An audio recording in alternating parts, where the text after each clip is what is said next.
and our today's topic is by the name Newton's laws of motion. Newton's laws of motion is a topic in Form 3 that requires students to be focused, to be keen in order to understand the topic.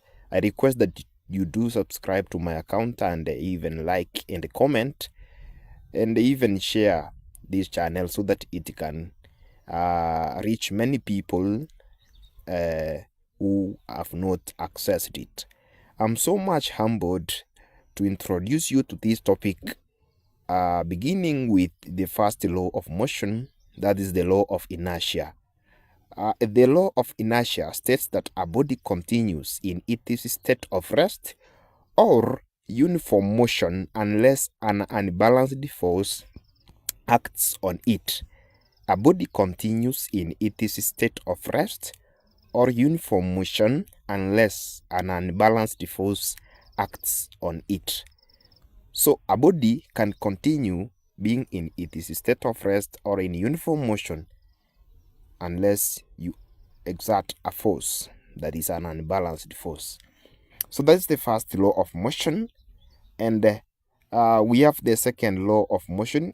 Since we don't have much to explain in the first law of motion, just want to know the Newton's second law of motion.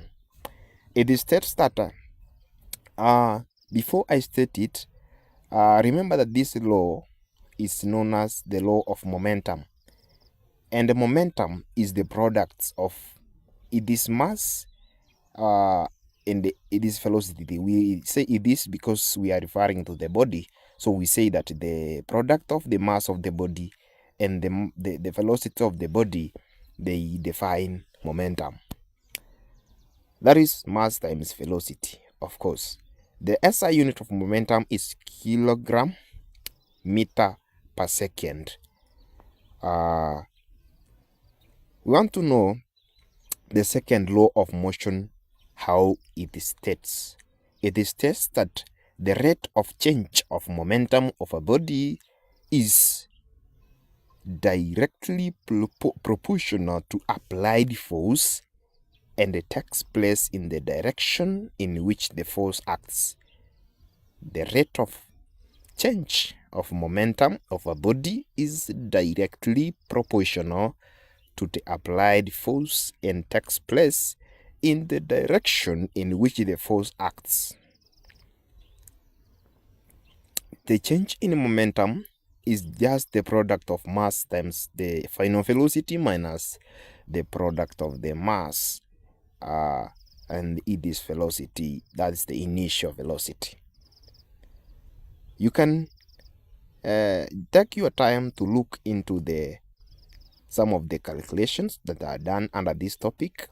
Of course, they are not tricky for those students who understand or who have followed up on this topic.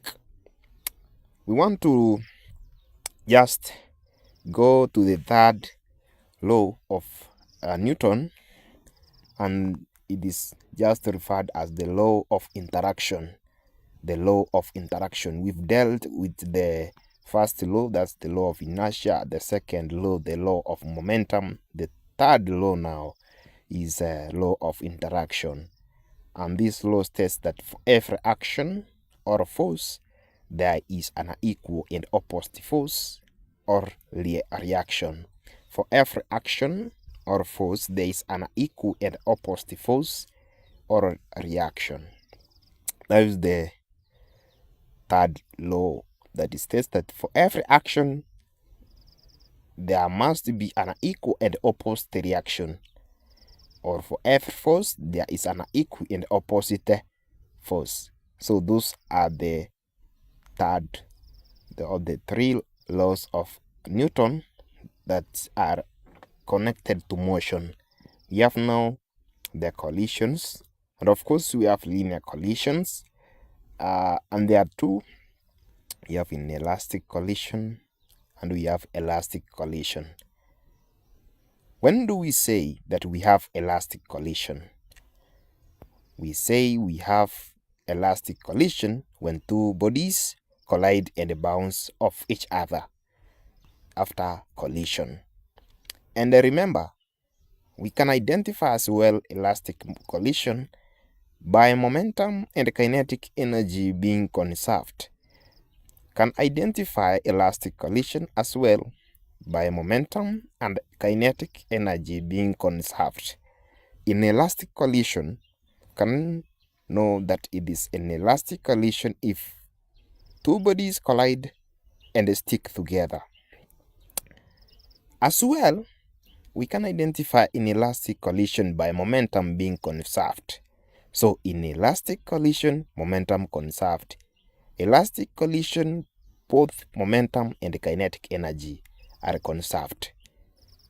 That is the simple criteria that you can use to identify which is an inelastic and which is elastic collision.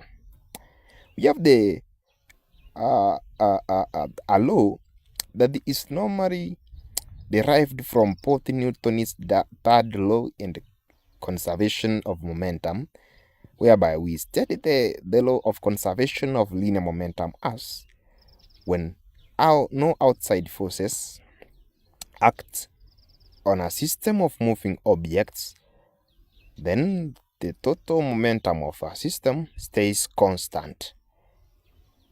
When no outside forces acting on a system of moving objects, the total momentum of the system stays constant. This topic, I have summarized it. Just do a follow-up on the topic so that you can be able to understand the calculations that are in the topic. And of course, they require a student to do practice, because the voice says that practice makes it perfect. I am telling you, practice in physics can give you good result. Make things turn into results. May God bless you. May God grant you a sober mind so that you can follow up the topic.